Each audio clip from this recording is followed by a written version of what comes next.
Because in it's his rubber boot. Like when you're But just it's when you're wearing extra. Was this needed, Steinbeck? Was this needed? Like he's depressed. And That's why I was doing that. But I was just like, was that needed? Yes, it was. It's like called it creates a poetry. picture. You're right. Squashy. I'm squashy.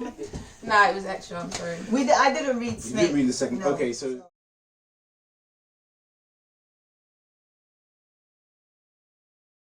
this is the idea of you. We are in Libreria, which is an independent bookshop in Brick Lane in East London, and I'm here with it's Two Sides. Please tell us what your names are. My name's Thana. I'm Sarah. Okay, nice to meet you. Today we'll be talking about John Steinbeck, the Vigilante. Vigilante? Vigilante, I think. I don't know. I think either or. Vigilante. I say vigilante. Yeah. I actually don't know. We have to look at this. Okay, so I think it's just down to pronunciation. Personal preference. Yeah. I guess. Yeah. That's it. this is literature. Okay, Yeah. John Steinbeck. So really, really famous. Actually, one of the most famous American writers. Right up there with the big guys. And these are some short stories that Penguin have put together. So there are 3 of them, and I might as well talk about them in order. The most interesting one for me was the first one, called Vigilante. And I don't want to kind of give everything away, but there are some minor spoilers involved. But essentially, it's about what happens. It's about a man who has an experience about some violence, some mob violence in America. So how did both of you feel about reading this? Well, the obsession with lynching a Negro. Yeah. I think that's the first thing that stood out to me. It's just, and I think he has an amazing way. Like you said, he's one of the best writers because he's so imaginative but so realistic at the same time. So he takes like real stuff and just his description is on point because you can see. So the main character is who, Mike, I believe. Mike. Yeah. You can see how he, but as an observer, as the reader, I can see how this guy. Are we allowed to give spoilers or not? Yeah, let's spoil it. Yeah, We've given them a warning. Yeah. Pause the video. He has this kind of thrill. Like there is the kind of like stuck between did I do it? I mean, is this right or whatever? You know, that kind of, you will have those 2 worlds battling between you, right? Yeah, but he has this thrill, and Steinbeck compares that thrill to having been with a woman, and that just blew my mind. But yeah. Okay. For me, I just feel like, as you said, he's one of the greatest writers, and for me, he's not one of the overhyped ones. Okay. Like, he is, as you said, he's descriptive, but it's not like pretentious. Like, he makes you feel like you're there, and he makes it seem as descriptive and imaginative as possible, but it's not to the point where it's pretentious and just like, what the hell am I reading? I think with The Vigilante, the reason why it was so gripping was because I initially went into it thinking it's going to be about jungle justice and mob mentality, but then really and truly, as you said, you just see how the observer is participating in what is meant to be a grotesque act, but it is somehow like ordinary at the same time. Yeah, it's normal. Like people are just like, they've gone to grab a beer afterwards. Like it's just so like messed up, but at the same time, for them it was just like a normal, like a spectator event. You go like, as almost like going to the theatre or something like that. Even at one point they had like postcards. Like one of them was the bartender said he was going to create a postcard. Right. And you know what? Even with that, I feel like the contrast. I felt like there was a contrast between these 2 characters. Yeah. To me, how I read that as well was like, okay, so even though, so I think this was reflecting the 30s, I believe. Don't quote me on that, but I think so. Yeah. So I mean, this is normal. Lynching an African American man is normal. But so Welch, the way Welch handles it, like even Welch is the barman. Yeah. So it made me, the way I read it is like, he just, you know, when you just follow because everybody else feels like you're following the crowd. That's what I get from him. He just represents that part of, I guess, America or white America that doesn't necessarily find a thrill in lynching an African American man, but they just go with the flow anyway, and also profit off of it. Because what I read is like he wants the denim, Mike, the main character, had a piece of denim from the dead man, right? And he offers to buy it off of him to hang it on his bar, so that the people come and when they come in, they're like, oh yeah, because he knows that's what they like. But is that what he likes though? Does he believe in that though? So I felt like it's the representation of that repetition of it ain't no good, like when they're talking about burning him, like you've done the deed now, and then the repetition of the question, like is it necessary to now go ahead and burn the guy? You've done what you needed to do, and now all of this is just obscene. So you get that whole, like, on one sense it's normal, but on the other sense, is it, like, should we be questioning this kind of behaviour? And you know what, on my second read, I read that differently as well. You read this twice? I had to because the first, do you know what, because the first read, it was a bit like, I think you get caught up in the violence in the first read. It was all about the violence. It was all about, they've lynched the guy and all that. But the second read, it's like, because you know that now, you're looking for something else, right? And the burning thing, because when I first read that, I read that as, exactly what it says on the page, like, why do you want to burn him? But then now when I looked into Mike's inner monologue, or his inner character, it's like he maybe, and that's just me, maybe he wants the guy to stay there as a stay hung up as a like a warning? Not a warning, but like like a relic, like a it's like that. So if you burn him, it all goes away, kind of thing. But that's just me. That's just my perspective on it. I think the good thing about Steinbeck is, in all of Steinbeck's writing, he's very conscientious. He's very sympathetic. I think that's like a hallmark of his work, right? He's like promoting a sympathy of not only of the characters, but also of the victim of the killing as well. So I think what he's trying to do is he's trying to kind of give an idea of what an average person might feel like, just kind of getting caught up in that kind of situation. But you don't get it. You don't feel that he deserves that kind of sympathy. What no, the main character, no. I do think there's that battle in his mind. He does feel some type of way, right? Yeah, because he does. And his wife can see it when he gets home. But what does she see though? She sees a look of somebody who. Now that you're saying it, maybe she saw a look of guilt. That's it. Yeah. But the thing is, can your body, like you have no control over your body, do you know what I mean? So your emotions and how you feel in your lust, or your, like, whatever thrilling emotions he got from the sexual act, like, the thing that happened, right? You can't control your body, like, so you may have thought it was appalling, but, like, that, like, relationship between sex and violence, like, if you got off of it, basically, you can't control your body and how it looks. No, that's how he described it. Yeah. So even though he may look like, I don't know. But this is the thing, right? I think it was I wrote it in capital letters. Like, I was like, when he gets home and he can see, I was like, guilt. Because his wife goes, have you been with a woman? He doesn't want to tell her what he's just participated in. So she can see that there's something different about him. But I think the really interesting thing here is that he's felt this guilt, which he can't really articulate, but he still participates. But I think it's not just guilt. There is that sexual aspect of it.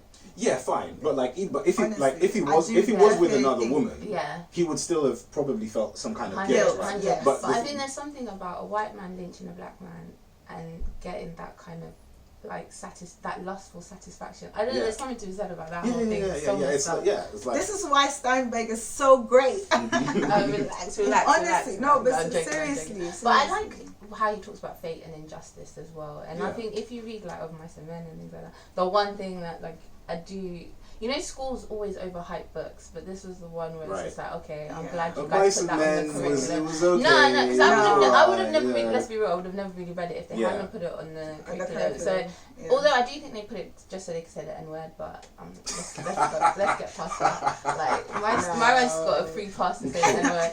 Anyways, it's that whole, like, fate and injustice, because you know when they run into the prison, right, and there's that whole like make sure you get the right man, right, like, the sheriff, right. Yeah, imagine if they'd gotten the wrong man. Mm-hmm. Yeah, and like that's your which must have happened. Yeah, and I think even like Ida B. Wells or something, she focused on like how many lynches had come from like when she was investigating all of the things, how many lynches had actually come from something that it never actually happened, or the event had been exaggerated. Okay. So it's like, imagine this wrong guy now being beaten up, lynched, and then burnt. And this is okay. So this was the key point. So so one, right? So the sheriff of the prison, or the police sheriff, kind of doesn't really attempt to fight this mob of people who come into lynching. One, because it's not really practical. Yeah. But two, also because he's more on their side than he is on the side of justice. So I thought that was an interesting representation, maybe, of the American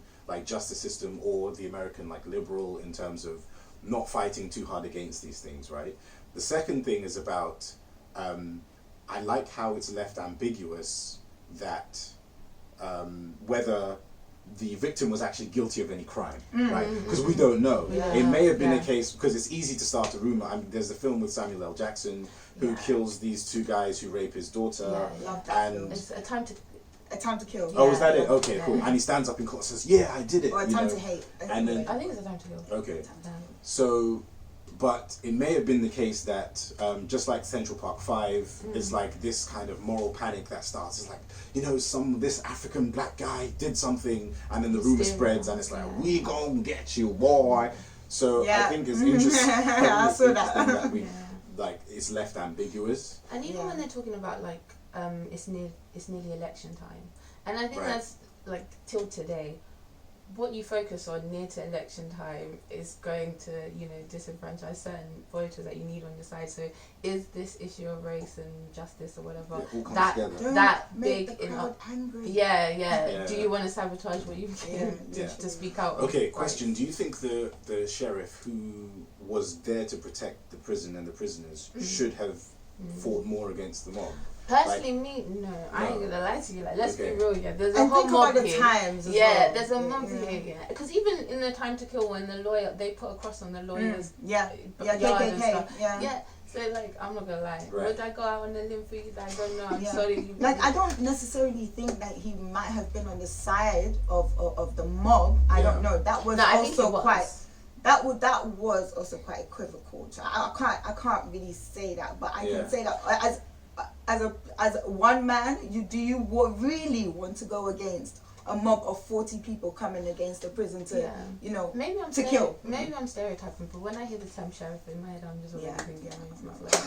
I'm just trying to give them the benefit of the doubt. Okay. So there was a couple of interesting things here. There was like this triple darkness that Steinbeck talks about. Like there was a darkness of the night, which was the environment, and then the darkness of the body of the victim. And even I think the way he explains the atmosphere, like the dull tiredness, like it's the way it's like it kind of seems like it's like a quiet normal day, but then at the same time it's like this big event is happening, and the way he describes these things, like, the way that violence is so ingrained in American society is really interesting to me. I remember Bill Hicks tells the story about going somewhere to do a comedy show once, and he says that the people in the audience nearly killed him after the show, and then he said that if they had killed him that night, it would have been like the third most interesting that happened to them that night. It was just like, you know, someone got out a knife and killed this guy, and someone had a drink, and we all went home. You know, America is very used to this idea of violence, and I think that's really interesting.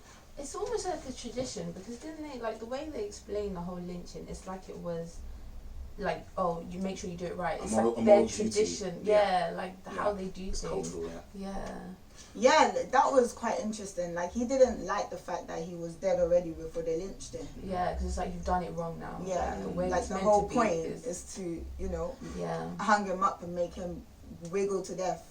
And there's this obvious black humor about being unable to efficiently burn the body, which was strange. Okay, so any final comments on this first short story, Vigilante? Like, I want to comment on how he was so adamant on calling him a fiend, and how Mike called him a fiend, but Welch never uttered a word. He never called him a fiend. And so Mike called who a fiend? The victim. The African American. I just said so casually. We're talking. I'm a creative. I just speak as it is.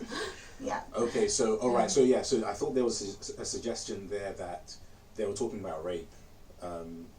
That the fiend may have been some kind of sexual fiend. I thought that was a suggestion. I thought it was a suggestion of just calling about every African American a fiend, like fiend. a demon, like someone. Okay. Yeah. I didn't see it that way. Yeah. When we're talking about race, it always comes down to that whole like protect our women and our children. Like every time, even like you look at England as well, like with like what's it, power, that whole Rivers of Blood thing. You're gonna have to protect your girls, or they're gonna come for your girls, and it's so messed up. Yeah, it's very. What you said about rape, though, because I did read something that they think that this short story might be reflecting an actual event that happened. I don't remember where. Okay. But where apparently some African American men apparently killed and mutilated some white women. This might be Central Park 5. Probably, it might have been that one. Probably, but there have been lots of cases like that. Yeah.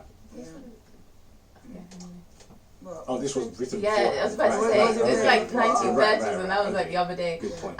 But that's since the beginning of time. Even like Emmett Till, like it's always down to protect our women from. What did Emmett Till do? He whistled at her. Allegedly Apparently, whistled. right. Yeah, and it's just like that's the African Americans' history, basically, just violence after violence after violence, and everyone has been affected by it somehow. Yeah. It's like literally permeated their culture. Anyway. And then another thing which you touched on earlier is the souvenirs, and I remember Akala talking about this in one of his lyrics about children being given a day after school, and then the mob fighting for body parts as souvenirs to keep of the victim. Okay. Stories 2 and 3 were less interesting to me. I want to say something about 2. Wait, can I just say something about 2? Yeah. Okay, cool. The snake. We've got an actor here, so I need you. You see, writers, yeah. Why are they so extra? Okay, Steinbeck. I need you because to it's explain. fun. I need you to explain to me, yeah. What does squashed along the street in his rubber boots? Like, what will that look like? You're an actor. Go. Squashed along the streets in his rubber boots. Yeah. I would just see that as I'm wearing rubber boots and I'm been squashed along the street, or I'm in a depressed state, or I am shriveled up. So what, you like or something like this or what? No, like maybe he's it's trying to say literature. that you're just it's extra. It's literature. Man's squashed along the street. I don't know, man. I just thought that was extra. So I just put that down after that. Okay, if you think of the point about the snake, then we can do it afterwards. Chrysanthemums. Not too much going on there. I thought it looked quite dark. I thought that this kind of trader guy who came along the street was going to come back and kill her. Or I thought he was I I thought he was going to kill her because there's this big thing being made of the fact that her husband and this other guy have gone away for 2 hours, and he seems like this dodgy character. So I'm thinking that is he just there to murder her, or is he going to? There was a point where she says, "Oh, but women can do this kind of work too." So I'm like, he now presents a threat to his way of life as a tradesman. We're like, oh, I want to be the only guy in this area that can do this work. So now she comes, and she's made the mistake of being boastful about how good she is. I thought that was a mistake, by the way. You don't need to tell people, oh, I can do that too. You just pay them to do a job. So I thought it was quite dark, but then quite anticlimactic. I don't know how you guys felt about this. I did think it was anticlimactic. Okay. I did think that he was going to come back and murder her, but then I saw something different. Yeah. I saw a woman who saw another possibility apart from her husband. That's what I saw. Oh, you thought she was attracted to him? Not necessarily attracted to him, but he just made her see something different. Another life. Like another, and there's something else out there other than my husband and the garden. Interesting. And what I've known and what I've been exposed to so far. Yeah. But I think there's something to be said about like Steinbeck always talking about like competition, like economic competition. Yeah. Yeah. Obviously he's a product of his time. I like these kind of writers where, and I kind of compare to, Arthur Miller, like, those kind of writers where you get a sense of the time from reading their stories and knowing how depressive and, like, I don't know.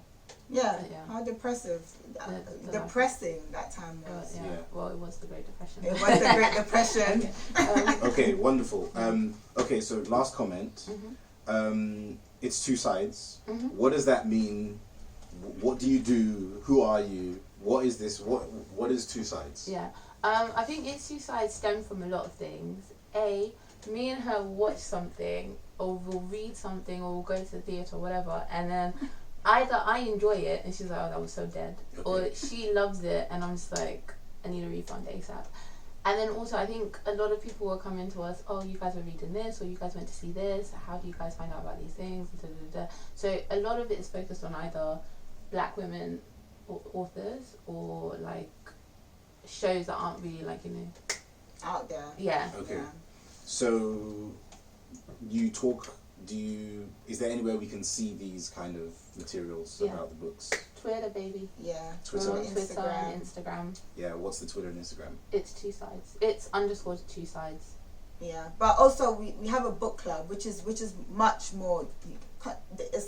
You get more from that than social media. It's just more fun. Yeah. So we pick a book every month, and we read it, and then we get together on Zoom and just discuss it. Yeah, on the last Sunday of every month, we link up and we discuss. Yeah. Okay, that's really good. So are you planning to include white women or black women or white, or is this? We done focused on you enough, baby boy. I'm not complaining. I'm joking. I'm but joking. Is it particularly? And which authors have you covered so far? Oh, so far we've done. Which has been the best? What would you say have been the best? Right, you give one. Okay, cool. Okay. You go first. Oh. Okay, I'll say Zora Neale Hurston. Yeah. Zora Neale Hurston. What was the book called? The Eyes of Watching God. Okay. Yeah. 10 out of 10? Yes. Yeah. Recommend to women. So I like recommend Dorothy this West to a friend as well. Okay, cool. Toni Morrison. Yeah. Yeah. Which one? We read Sula, Okay. which was good. Really good. Like really good. And so relatable. Yeah. Till today. Till today. Let's think of a modern one that we like. Someone of our time. We're reading The Mothers by Britt Brennett right now, and so far I really like this woman. I like Vivek Orji. Yes. Yeah. That was such a good book. Yeah. Wow. Okay, I'm sure we definitely need to kind of catch on with some of them. And you need to give us the right month to read the books. Right. Yeah. Thank you very much, everyone, for watching. This has been Two Sides, and we've been talking about John Steinbeck, The Vigilante.